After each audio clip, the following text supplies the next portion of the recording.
Voting శాతం కూడా ఈ రోజు పెరిగిన పరిస్థితి మనం చూసాము. అలాగే తీసుకుంటే జగనన్న ఒక మహిళా పక్షపాత ముఖ్యమంత్రిగా మహిళల్ని ఆర్థికంగా, రాజకీయంగా, సామాజికంగా ఉన్నత స్థానంలో కూర్చోపెట్టడానికి ఎంతగానో కృషి చేశారు. మహిళల రక్షణ కోసం పెద్దపీట వేస్తూ తన పరిపాలన సాగించిన విషయం చూశారు.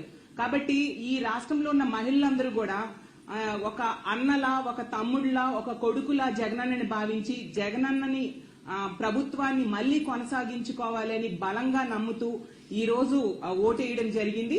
అసలు జగనన్న సునామీ సృష్టించబోతూ ఉన్నారు. ఒక ప్రభంజనం ఎలా ఉంటుందో దాన్ని జూన్ 4వ తేదీన జరిగే కౌంటింగ్ లో మనం చూడబోతూ ఉన్నాము.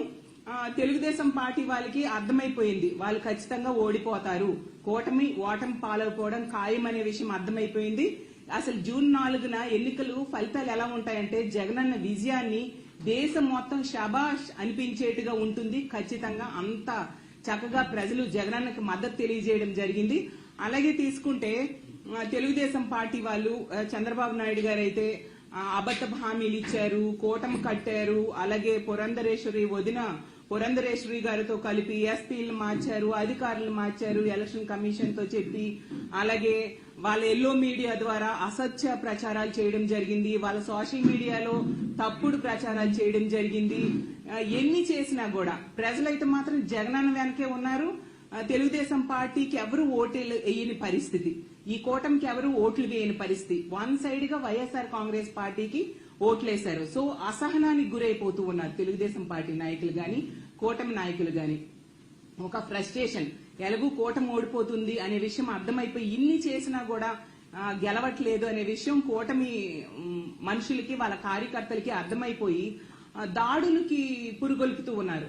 అసలు ఎంత ఘోరం అంటే మొన్న చూసాం నర్సీపట్నంలో ఒక మహిళ మీద దాడి చేయడం, అలాగే కృష్ణా జిల్లాలో, అలాగే పల్నాడు జిల్లాలో.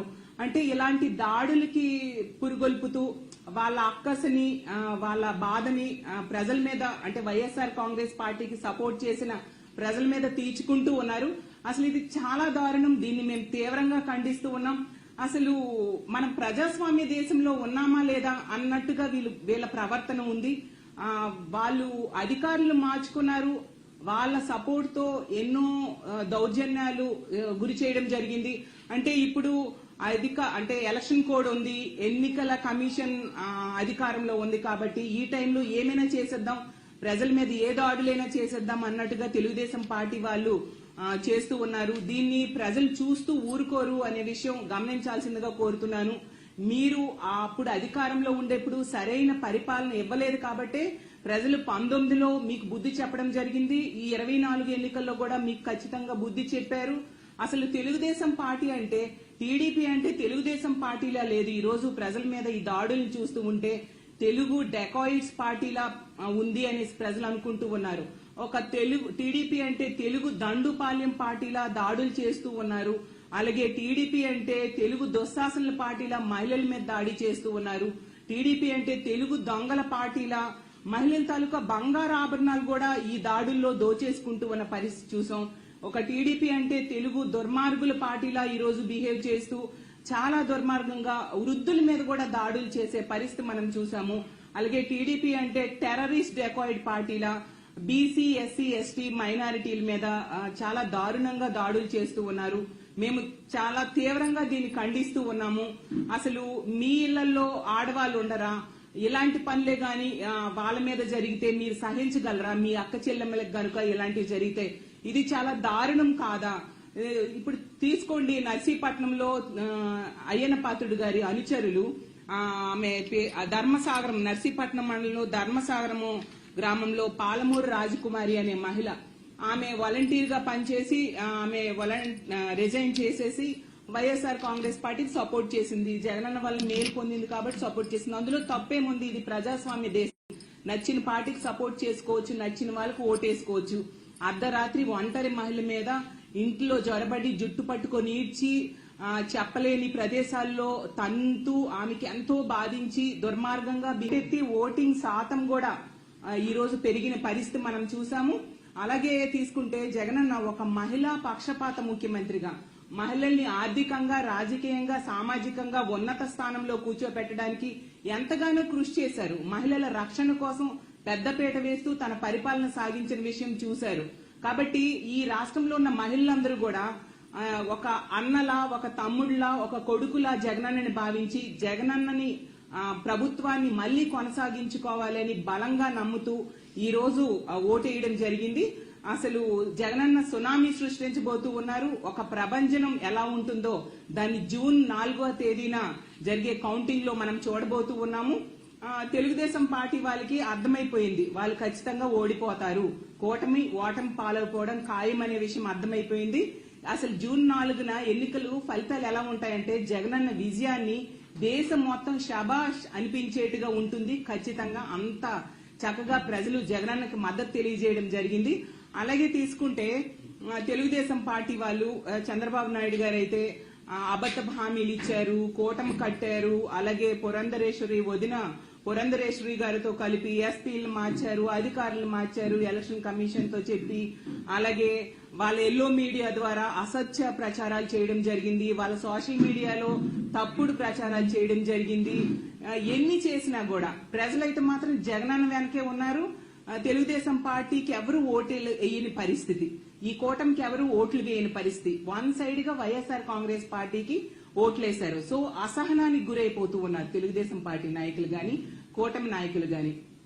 ఒక ఫ్రస్ట్రేషన్, ఎలాగూ కూటమి ఓడిపోతుంది అనే విషయం అర్థమైపోయి ఇన్ని చేసినా కూడా గెలవట్లేదు అనే విషయం కూటమి మనుషులకి, వాళ్ళ కార్యకర్తలకి అర్థమైపోయి దాడులకి పురుగొల్పుతూ ఉన్నారు.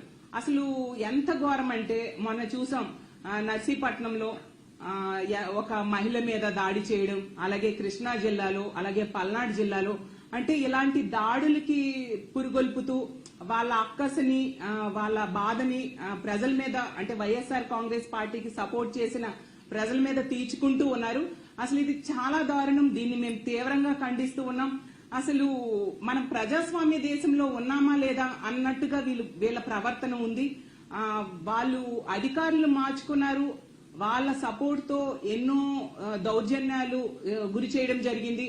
అంటే ఇప్పుడు అంటే ఎలక్షన్ కోడ్ ఉంది, ఎన్నికల కమిషన్ అధికారంలో ఉంది. కాబట్టి ఈ టైంలో ఏమైనా చేసేద్దాం, ప్రజల మీద ఏ దాడులైనా చేసేద్దాం అన్నట్టుగా తెలుగుదేశం పార్టీ వాళ్ళు చేస్తూ ఉన్నారు. దీన్ని ప్రజలు చూస్తూ ఊరుకోరు అనే విషయం గమనించాల్సిందిగా కోరుతున్నాను. మీరు అప్పుడు అధికారంలో ఉండేప్పుడు సరైన పరిపాలన ఇవ్వలేదు కాబట్టే ప్రజలు 19లో మీకు బుద్ధి చెప్పడం జరిగింది. ఈ 24 ఎన్నికల్లో కూడా మీకు ఖచ్చితంగా బుద్ధి చెప్పారు. అసలు తెలుగుదేశం పార్టీ అంటే, టీడీపీ అంటే తెలుగుదేశం పార్టీలా లేదు. ఈ రోజు ప్రజల మీద ఈ దాడులను చూస్తూ ఉంటే తెలుగు డెకాయిడ్స్ పార్టీలా ఉంది అని ప్రజలు అనుకుంటూ ఉన్నారు. ఒక టీడీపీ అంటే తెలుగు దండుపాలెం పార్టీలా దాడులు చేస్తూ ఉన్నారు. అలాగే టీడీపీ అంటే తెలుగు దుశ్శాసనల పార్టీలా మహిళల మీద దాడి చేస్తూ ఉన్నారు. టీడీపీ అంటే తెలుగు దొంగల పార్టీలా మహిళల తాలూకా బంగారు ఆభరణాలు కూడా ఈ దాడుల్లో దోచేసుకుంటూ ఉన్న పరిస్థితి చూసాం. ఒక టీడీపీ అంటే తెలుగు దుర్మార్గుల పార్టీలా ఈ రోజు బిహేవ్ చేస్తూ చాలా దుర్మార్గంగా వృద్ధుల మీద కూడా దాడులు చేసే పరిస్థితి మనం చూసాము. అలాగే టీడీపీ అంటే టెర్రరిస్ట్ డెకాయిడ్ పార్టీలా బీసీ, ఎస్సీ, ఎస్టీ మైనారిటీల మీద చాలా దారుణంగా దాడులు చేస్తూ ఉన్నారు. మేము చాలా తీవ్రంగా దీన్ని ఖండిస్తూ ఉన్నాము. అసలు మీ ఇళ్లలో ఆడవాళ్ళు ఉండరా? ఇలాంటి పనులే గాని వాళ్ళ మీద జరిగితే మీరు సహించగలరా? మీ అక్క చెల్లెమ్మలకు గనుక ఇలాంటివి జరిగితే ఇది చాలా దారుణం కాదా? ఇప్పుడు తీసుకోండి, నర్సీపట్నంలో అయ్యన్న పాత్రుడు గారి అనుచరులు ఆమె ధర్మసాగరం, నర్సీపట్నం మండలంలో ధర్మసాగరము గ్రామంలో పాలమూరు రాజకుమారి అనే మహిళ, ఆమె వాలంటీర్ గా పనిచేసి ఆమె రిజైన్ చేసేసి వైఎస్ఆర్ కాంగ్రెస్ పార్టీకి సపోర్ట్ చేసింది. జగనన్న వల్ల మేలు పొందింది కాబట్టి సపోర్ట్ చేసింది. అందులో తప్పేముంది? ఇది ప్రజాస్వామ్య దేశం. నచ్చిన పార్టీకి సపోర్ట్ చేసుకోవచ్చు, నచ్చిన వాళ్ళకు ఓటేసుకోవచ్చు. అర్ధరాత్రి ఒంటరి మహిళ మీద ఇంట్లో జొరబడి జుట్టు పట్టుకొని ఈడ్చి చెప్పలేని ప్రదేశాల్లో తంతూ ఆమెకి ఎంతో బాధించి దుర్మార్గంగా బిహేవ్ చేశారు ఈ తెలుగుదేశం పార్టీ వాళ్ళు.